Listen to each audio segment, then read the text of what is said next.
Hello student, कक्षा 10 में हो। अगर सामाजिक विज्ञान का 2024 का पेपर देने जा रहे हो तो अगर 2023 का मॉडल पेपर ये लगा लिए, मैं गारंटी से कहता हूँ 70% तुम्हारा यहीं से तैयार होने वाला है। मैं यहाँ पे बताने वाला हूँ 10 नंबर का मैथ बहुत ही ईजी तरीके से, और बताने वाला हूँ 20 नंबर का एमसीक्यू क्वेश्चन। पूरे मिलाकर 70 नंबर का पेपर हो तो पूरे यहाँ से तुम 70 नंबर लेके जाने वाले हो। बहुत ही सिंपल तरीके से बताऊँ किस तरीके से पेपर में आता है, क्वेश्चन कौन से पूछे जाते दिए। ये तो 2023 में क्वेश्चन पूछा गया था, और जस्ट सेम इसी तरीके से 2024 के बोर्ड एग्जाम किस तरीके से शॉर्ट क्वेश्चन करना है, किस तरीके से लॉन्ग क्वेश्चन करना है। और 20 नंबर का एमसी क्वेश्चन मतलब तुक्का मार रहे हो तो किस तरीके से मारना है पूरा यहाँ पे बताने वाला हूँ। इतना बेस्ट ट्रिक देने वाला हूँ यहाँ पे एमसीक्यू क्वेश्चन करने का और यहाँ पर लॉन्ग क्वेश्चन करने का। बहुत ही बढ़िया तरीका बताने वाला हूँ। तो अगर ये पेपर लगा लिए तो आपके बोर्ड एग्जाम 2024 में 70 नंबर लेके आना चाहते हो तो लेके आने वाले बहुत ही ईजी तरीके से बताऊंगा। देखो यहाँ पर किस तरीके से मॉडल पेपर आया था।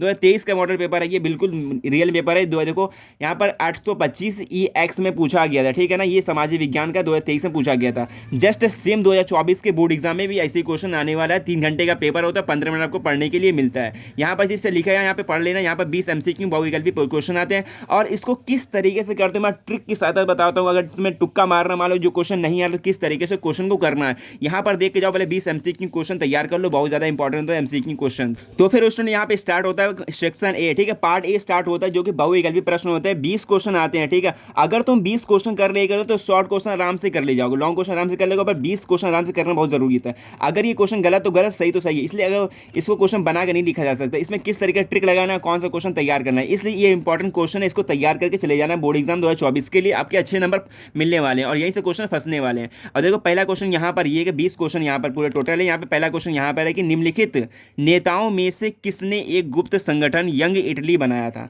एक संगठन बनाया था, गुप्त मतलब संगठन बनाया था और यंग इटली बनाया था। ये कौन से नेता थे जिसने बनाया था ये, ठीक है ना। सीक्रेट मतलब सोसाइटी बनाया था, नेम्ड ऑफ यंग इटली, ठीक है। ये हिंदी में भी इंग्लिश में भी पूछता है, ठीक है। मैं यहाँ पे हिंदी में सिर्फ बताने वाला हूँ। तो यहाँ पर देख सकते हो, यहाँ पे 4 ऑप्शन दिया हुआ है किसने गुप्त संगठन बनाया था इटली का।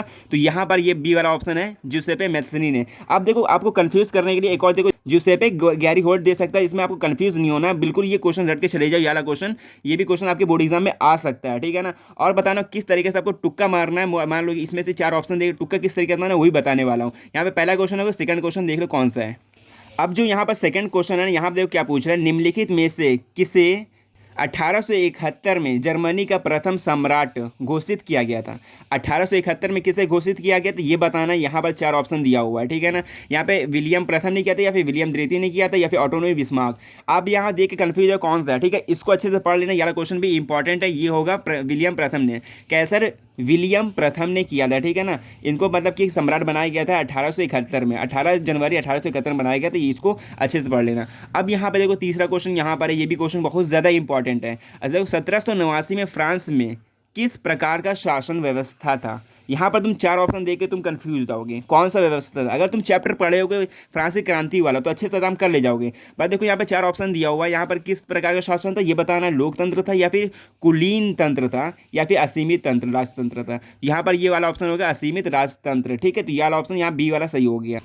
और फोर्थ वाला क्वेश्चन यहाँ पर ये कह रहा है कि ब्रिटेन में कॉर्न कानून समाप्त करने का क्या कारण था। अब देखो एक कानून था कॉर्न कानून। कॉर्न कानून एक था, वो किस लिए समाप्त किया गया था। यहाँ पे 4 ऑप्शन दिया हुआ है, जनसंख्या में वृद्धि, या फिर कृषि उत्पादों में अधिकता, या फिर कॉर्न आयात की निर्यात। ये देखो यहाँ पे ये सी वाला ऑप्शन सही हो जाएगा। देखो जो कॉर्न आयात पर इस पर नियंत्रण लगाने के लिए एक कानून बनाया गया था जिससे मतलब कॉर्न कानून कहलाता है। ये हो गया कॉर्न कानून का क्या, कॉर्न कानून, ठीक है ना।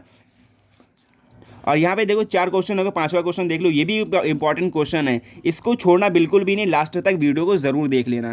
देखो पूछ रहा है कि 1944 में ब्रिटेन वुड्स सम्मेलन कहाँ आयोजित किया गया था। अब कहाँ पे आयोजित किया गया था उसका नाम बताना। भारत में किया गया, अमेरिका में किया, फिर ब्रिटेन में, या फिर फ्रांस में। 4 ऑप्शन दिया हुआ तो याला बी ऑप्शन सही हो गया था। 1944 में ब्रिटेन वुड्स सम्मेलन कहाँ किया गया था, अमेरिका में, ठीक है। इसको रट लो बिल्कुल ही, 1 नंबर क्वेश्चन है, ओमार सीट में भरना होगा आपको। अब यहाँ पर देखो छठा क्वेश्चन कौन सा है, निम्नलिखित में से कौन सा संघ सूची में है, मतलब कौन सा विषय जो है संघ सूची में आता है, ठीक है। यहाँ पर 4 ऑप्शन है, प्रतिरक्षा, कृषि, शिक्षा, या फिर व्यापार। अगर तुम संघ सूची पढ़ोगे तो यहाँ पे व्यापार आता है, इसके अंडर में आता है। तो यह ऑप्शन सही होगा डी वाला। यहाँ पे 6 क्वेश्चन हो गए इंपॉर्टेंट थे। इसके बाद देखो 7वां क्वेश्चन कौन सा ये भी देख लो। यहाँ साथ में पूछ रहा है कि श्रीलंका में कौन सा बहुसंख्यक वर्ग है, मतलब कौन सा धर्म सबसे ज़्यादा है वहाँ पे ये पूछ रहा है। श्रीलंका में पूछ रहा है तो तमिल है या फिर ईसाई या फिर मुस्लिम है या फिर सिंहली है। अब देखो जो श्रीलंका में जो बहुत ज़्यादा मतलब बहुत ज़्यादा जो वर्ग लोग रहते हैं वो सिंहली के रहते हैं, तो ये यार सी वाला ऑप्शन सही हो गया, सिंहली। ठीक है, अब 8वां क्वेश्चन देख लो, यहाँ पर ये है कि निम्नलिखित देशों में कहाँ संघात्मक शासन नहीं है। ये पूछा कौन सा ऐसा देश है जहाँ पे संघात्मक शासन नहीं है, पूछ रहा है। यहाँ पे 4 ऑप्शन दिया, भारत दिया हुआ, बेल्जियम दिया, या फिर संयुक्त राज्य अमेरिका दिया हुआ, या फिर श्रीलंका दिया हुआ है। तो यहाँ पर बताना है देखो संघात्मक शासन क्या होता है, जहाँ पर देखो जो सरकार आपस में मिल के बनती है, जैसे स्टेट हो गया, गवर्नमेंट हो गया, मतलब स्टेट में सब डिवाइड होता है, उसे कहते हैं। जैसे भारत है, भारत बड़ी मतलब बड़ा क्षेत्रफल वाला है, तो यहाँ पर सब अलग अलग है। यहाँ पर संघात्मक शासन यहाँ पर चलता है, और यहाँ श्रीलंका में नहीं चलता, छोटा देश है, वहाँ पर संघात्मक शासन नहीं है। तो ये वाला ऑप्शन सही हो गया, ठीक है, डी वाला, ये वाला ऑप्शन नहीं है। अब 9वां क्वेश्चन यहाँ पर देख लो, ये है 9वां क्वेश्चन कि महात्मा गांधी का विचार क्या था। ठीक है ना, ये हर साल क्वेश्चन पूछा जाता है, ये इंपॉर्टेंट भी है, लॉन्ग क्वेश्चन में भी आता है ये वाला। यहाँ पे 4 ऑप्शन दिया हुआ है। यहाँ पे पहला ऑप्शन ये है कि धर्म को कभी भी राजनीति से अलग नहीं किया जा सकता, तो इसमें बताना कौन सा कथन सही है। और यहाँ पे देख दूसरा है कि धर्म का राजनीति से कोई संबंध नहीं है, या फिर धर्म और राजनीति अलग अलग है, इसमें से कोई नहीं। 4 ऑप्शन दिया हुआ है। देखो जो महात्मा गांधी का विचार क्या था, ये वाला ऑप्शन सही हो गया, धर्म को कभी भी राजनीति से अलग नहीं किया जा सकता, ये महात्मा गांधी का ये क्या था, विचार था, इन्होंने यही बताया था। अब 10वां क्वेश्चन देख लो कौन सा, ये भी क्वेश्चन इंपॉर्टेंट है। 10वां क्वेश्चन ये है कि देखो निम्नलिखित में से कौन सा लोकतंत्र से संबंधित नहीं है, ये पूछ रहा है। यहाँ पे 10वां क्वेश्चन है, मतलब लोकतंत्र से संबंधित कौन नहीं है। यहाँ पे देखो वैध शासन हो गया, फिर पारदर्शी शासन हो गया, या फिर इसमें से कोई नहीं, फिर उत्तरदायी। अब देखो जो लोकतंत्र था ना वो उत्तरदायी शासन व्यवस्था था, इसके बारे में यहाँ पे 10वां क्वेश्चन ये हो गया। अब देखो 10 क्वेश्चन यहाँ पे कंप्लीट हो गए। अब देखो 11वां क्वेश्चन यहाँ पे, और यहाँ पे मैं एक ट्रिक बताने वाला है जिससे कि आप अंधी मार के भी क्वेश्चन का आंसर ला सकते हो। जिससे मान लो जो ऑप्शन आपको नहीं पता उसको किस तरीके से करना है, ये भी देख लो 11वें क्वेश्चन से। अब यहाँ पे 11वां क्वेश्चन ये है कि निम्नलिखित में से किस राज्य में सीढ़ीदार मतलब सोपानी कहते हैं खेती की जाती है। कौन से राज्य ऐसा है जो भारत में जो सीढ़ीदार फसल की जाती है। अब देखो हरियाणा जो है वो सीधी सीधी वहाँ पे खेती की जाती है, पंजाब में सीधी की जाती है, उत्तर प्रदेश में सीधी सीधी। अब जो उत्तराखंड देखो है ना, वहाँ पे पहाड़ ज़्यादा है, तो वहाँ पे पहाड़ों पे खेती की जाती है, इसलिए पहाड़ों की जो ऐसे खेती की जाती है ऐसे उसी को सीढ़ीदार फसल कहते हैं। तो यहाँ पर ये वाला ऑप्शन सही होगा, सी वाला। अब 12वां क्वेश्चन देख लो, यहाँ पर ये है कि निम्नलिखित में से कौन सी रबी की फसल है। अब देखो रबी की फसल जायद की फसल से अलग अलग होती है। देखो रबी की फसल में कौन सा ये अनाज आता है ये बताना है। तो रबी की फसल कौन से, चावल है, मोटे अनाज है, या फिर कपास है, या फिर चना है। अब जो चना है वो है रबी की फसल है, सी वाला ऑप्शन सही हो गया। अब 13वां क्वेश्चन देख लो, ये भी इंपॉर्टेंट है। यहाँ पर ये कह रहा है कि मोनाजाइट रेत में निम्नलिखित में से कौन सा खनिज पाया जाता है। इस रेत में कौन सा खनिज पाया जाता है ये बताना है। तो यहाँ पर 4 ऑप्शन दिया हुआ, तो यहाँ पर ये वाला हो गया सी वाला, थोरियम जो है मोनाजाइट में रेत में पाया जाता है, ये पदार्थ है, ये पाया जाता है। अब देखो तुम एक अगर मान लो तुम ट्रिक लगाते हो ना, तुक्का लगाते हो, तो मान लो कौन सा आपको लगाना पड़ेगा। देखो ज़्यादातर क्वेश्चन जो पूछे जाता है ना वो देखो सी वाला ऑप्शन सही होता है। इसमें देखो सी ऑप्शन सही है, इसमें भी सी ऑप्शन सही है, इसमें भी सी ऑप्शन सही है ना। कितनी कमाल की बात है ना। अगर मान लो तुम तुक्का भी लगाना चाहते हो ना तो ज़्यादा सी और ऑप्शन ज़्यादा लगा देना, ठीक है ना, या वरना फिर ए वाला या सी वाला ज़्यादा पूछा जाता है। अब तुम यहीं पे देख लो, ये भी सी वाला ऑप्शन सही होगा। जहाँ पे देखना निम्नलिखित में से कौन सा उद्योग चूना पत्थर को कच्चे माल के रूप में प्रयोग किया जाता है। तो कच्चे माल के रूप में प्रयोग किया जाता है वो तो भाई चूना पत्थर है, जाहिर सी बात है ये सीमेंट वाला होगा, ठीक है। यहाँ पे देखो सी वाला ऑप्शन है, कितनी कमाल की बात है, सी वाला ऑप्शन सही हो रहा है। अगर तुम तुक्का मारो तो यहाँ से सही होने वाला है, 20 नंबर यहाँ से लेके आने वाले हो, 50 नंबर लॉन्ग भी लेके आने वाले हो। अब यहाँ पर देख लो ये क्वेश्चन ये है, 15 क्वेश्चन है कि निम्नलिखित पड़ोसी देशों में मानव विकास के लिहाज से किस देश की स्थिति भारत से बेहतर है। वो भी 2017 की स्थिति बतानी है। अब जो भारत से बेहतर स्थिति कहाँ पे है, पाकिस्तान में तो नहीं है, ठीक है, और बांग्लादेश में भी नहीं है, नेपाल में भी नहीं है, और श्रीलंका में है। 2017 तक था, ठीक है, अब नहीं है। अब देखो भारत से बेकार स्थिति हो गई श्रीलंका में। पहले क्या था, श्रीलंका में मतलब अच्छी व्यवस्था था, ये भारत से। अब यहाँ पर 15 क्वेश्चन हो गए। अब 16 क्वेश्चन देख लो कौन सा है, ये भी इंपॉर्टेंट है 16 अभी। और फिर यहाँ पे 16वां क्वेश्चन ये कह रहा है कि निम्नलिखित में से कौन सा धात्विक खनिज है। अब यहाँ बता रहा है कि धात्विक खनिज कौन है ये बताना है। यहाँ पे 4 ऑप्शन दिया हुआ है, अभ्रक दिया है, कोयला दिया है, लौह अयस्क दिया है, फिर चूना पत्थर दिया है। अब देखो धात्विक मतलब जिसमें धातु पाया जाता है, तो भाई जाहिर सी बात है लोहा जो होता है धातु है, तो लौह अयस्क यहाँ पर ये हो, कोयले में तो नहीं पाया जाता, चूना में भी नहीं पाया जाता है। अब यहाँ पर देखो 17वां क्वेश्चन कौन सा है, बहुत ही ईजी क्वेश्चन थे, इंपॉर्टेंट भी क्वेश्चन है, इसलिए अच्छे से याद कर रख लेना, ये सब रिपीट होते हैं क्वेश्चन हर साल आपके बोर्ड एग्जाम में। अब यहाँ पर 17वां क्वेश्चन यहाँ पर ये है कि एक वस्तु का अधिकांशतः प्रकृति प्रक्रिया में उत्पादन डैश में सर्वाधिक मतलब सम्मिलित है। और कौन सा सर्वाधिक मतलब किस में ज़्यादा रोजगार मिलता है ये बताना है। तो यहाँ प्रारंभिक क्षेत्रक हो गया, तृतीय क्षेत्र या फिर द्वितीय क्षेत्रक। यहाँ पर जो सबसे ज़्यादा रोजगार देता है वो प्राथमिक क्षेत्रक देता है, ठीक है ना। आपने पढ़ा होगा प्राथमिक, द्वितीय और तृतीय क्षेत्र के बारे में, तो वहाँ से आप दे सकते हो। बहुत सिंपल क्वेश्चन था ये वाला। अब 18वां क्वेश्चन यहाँ पर ये कह रहा है कि एंथ्रासाइड का संबंध निम्नलिखित में से किस खनिज से है। अब देखो एंथ्रासाइड हो गया, लिग्नाइट हो गया, ये सब ना एक वो पदार्थ का एक नाम है, अलग ही कैटेगरी में बांटा गया है। तो ये कोयले का एक मतलब अपर रूप है जो बांटा गया है। अब यहाँ पे देखो सी वाला ऑप्शन सही है कि नहीं, कितना कमाल की बात है। और यहाँ पे देखो 19 वाला क्वेश्चन देख लो, निम्नलिखित में से किस वर्ष बांग्लादेश ग्रामीण बैंक की स्थापना की गई। वो की गई थी 1983 में। यहाँ पे तो ऑप्शन नहीं है, बट हाँ ये वाला ऑप्शन सही होगा 1980 में, ठीक है ना, बी वाला। यहाँ पे ऑप्शन बी वाला सही हो गया, जो कि मतलब बांग्लादेश में ग्रामीण बैंक खोला गया था, स्थापित की गई थी। और यहाँ पे 20 क्वेश्चन लास्ट और 20 क्वेश्चन ये भी इंपॉर्टेंट क्वेश्चन है। अब यहाँ कोई क्या कह रहा है देख लो, सार्वजनिक और निजी क्षेत्रों का वर्गीकरण निम्नलिखित में से किस आधार पर निर्धारित किया जाता है। सार्वजनिक और निजी क्षेत्रों का वर्ग किस क्षेत्र पर आधारित किया जाता है, मतलब क्यों क्या निर्धारित किया जाता है, उसको वर्गीकरण किस तरीके से किया जाता है बताना है। यहाँ पर ये 4 ऑप्शन दिया हुआ है, रोजगार की शर्तें या फिर आर्थिक गति की प्रकृति या फिर उद्यमों की स्वामित्व। तो यहाँ सी वाला ऑप्शन सही हो गया, उद्यमों के स्वामित्व वाले, ठीक है। यहाँ पे देखो सी वाला ऑप्शन तो तुम्हारा तुक्का मारो तो निकल जाएगा, जो नहीं पता हो वो कह रहा है। तुक्का मारना हो तभी मारना, अगर ये सब क्वेश्चन अच्छे से याद कर लेना, क्योंकि यहाँ से 20 नंबर का तुम लेके आ गए ना, तो 40 नंबर का होता है क्वेश्चन जो कि लॉन्ग शॉर्ट में आता है, बहुत सिंपल होते हो जाते हैं। और 10 नंबर का होता है मैप, ये भी मैप बताने और किस तरीके से आपको मैप भरना है। तो यहाँ पे 20 क्वेश्चन एमसीक्यू हो गए। तो अब पढ़ते हैं लॉन्ग क्वेश्चन, देख लेते हैं कौन कौन से इंपॉर्टेंट क्वेश्चन है। अब प्रश्न के लिए स्टार्ट होता है सेक्शन बी, मतलब कि पार्ट बी स्टार्ट होता है, यहाँ से क्वेश्चन होते हैं। यहाँ पे देखो 4 क्वेश्चन जो होते हैं शॉर्ट पूछे जाते हैं, ठीक है, और 4 क्वेश्चन पूछे जाते हैं लॉन्ग। तो कितने नंबर के होते हैं देखो, जो ये होते हैं 4 नंबर के होते हैं, ये होते हैं 6 नंबर के, पूरे मिला के यहाँ से 40 नंबर क्वेश्चन आते हैं। तो 40 नंबर क्वेश्चन देख लो कौन सा है, ये भी बहुत इंपॉर्टेंट है।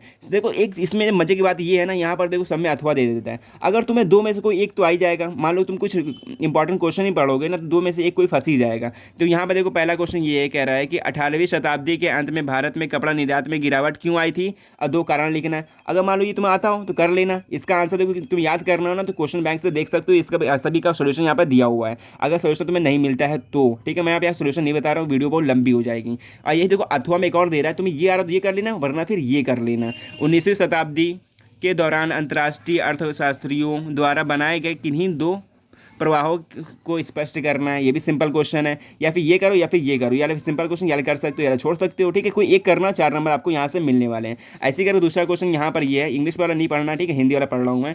भारत में राजनीतिक क्षमता के विकेंद्रीकरण के पीछे क्या मूल सोच थी, ये बताना है। क्या मतलब भारत की क्या सोच थी विकेंद्रीकरण में, ये बताना है। अगर पढ़ोगे तो या पढ़े हो तो बिल्कुल आराम से इजीली कर सकते हो। अब देखो जो शॉर्ट क्वेश्चन है कितने पेज में करना है, कम से कम 1 से 1.5 पेज में करना है। कुछ बच्चे होते हैं 4 से 5 लाइन में करते हैं, सोचते हैं कि मेरा कंप्लीट हो गया क्वेश्चन, बट ऐसा नहीं, ऐसा आपका नंबर नहीं मिलेगा, कट सकता है नंबर, ठीक है ना। इसलिए मैं कहता हूँ 1 से 1.5 पेज में करना है, ठीक है।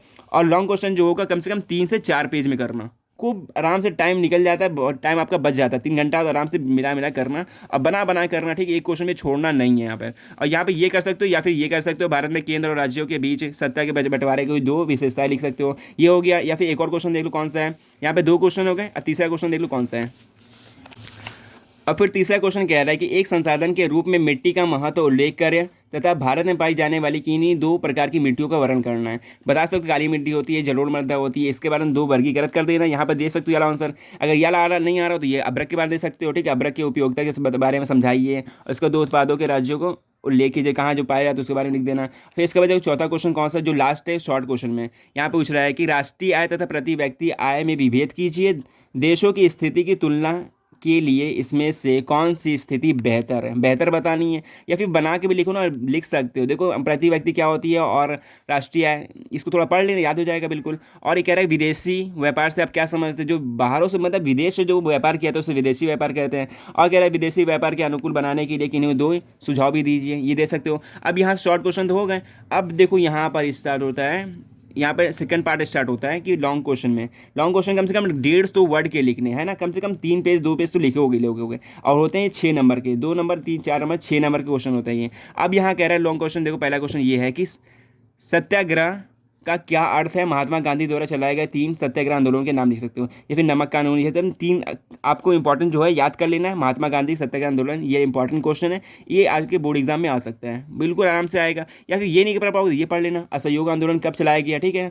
यह आंदोलन किन्हीं 2 कारणों का उल्लेख कीजिए, ये भी महात्मा गांधी ने चलाया था, इसके बारे में लिख सकते हो ये। फिर या फिर ये एक कोई लिखना होगा, वो भी कम से कम 1.5 से 3 पेज में लिखना होगा, नहीं मतलब 2 से 3 पेज में लिखना होगा। यहाँ से ये क्वेश्चन हो गया, एक क्वेश्चन होगा। अब दूसरा क्वेश्चन देख लो कौन। अब फिर दूसरा क्वेश्चन ये लॉन्ग में, या फिर ये कर सकते हो या फिर ये कर सकते हो, भारत में महिलाओं के प्रति भेदभाव के तरीकों का वर्णन कीजिए, या फिर ये भारतीय समाज में समाज जाति तथा अभी पर क्या प्रचलित हुआ, ये देख सकते हो। इसको समाप्त करने की कोई उपाय लिखना है, ये लिख सकते हो, ठीक है। और इसके बाद ये फिर ये कर लेते हो, या फिर यहाँ पे ये है, गन्ने की खेती के लिए कौन से भौगोलिक मतलब कौन से पर्यावरण आवश्यक होता है, कहाँ पे बोया जाता है, या फिर भू क्षरण लिख सकते हो। ये इंपॉर्टेंट क्वेश्चन, हर साल ये क्वेश्चन आता है आपको कि मतलब भूमि क्षरण किसे कहते हैं, जो ऊपरी परत हट जाती है ना उसी को भू क्षरण कहते हैं। और यहाँ पे कह रहे हैं रोकने के कोई 4 उपाय देखें, ये मतलब वृक्षारोपण, मतलब पौधे लगा सकते हो रोकने के लिए, बांध बनाकर, और इस तरीके से कर सकते हो यहाँ पे। और यहाँ पर क्वेश्चन ये है कि प्राथमिक, द्वितीय और तृतीय क्षेत्र, मतलब द्वितीय क्षेत्र में विशेषताएं को विवेचना कीजिए। आप इसको बहुत ही इंपॉर्टेंट ये क्वेश्चन पढ़ लेना, ठीक है ना। और एक होता है उपभोक्ता वाला भी क्वेश्चन पढ़ लेना। यहाँ पे कह रहा है कि असंगठित क्षेत्र के श्रमिकों की समस्याओं का विवेचना कीजिए,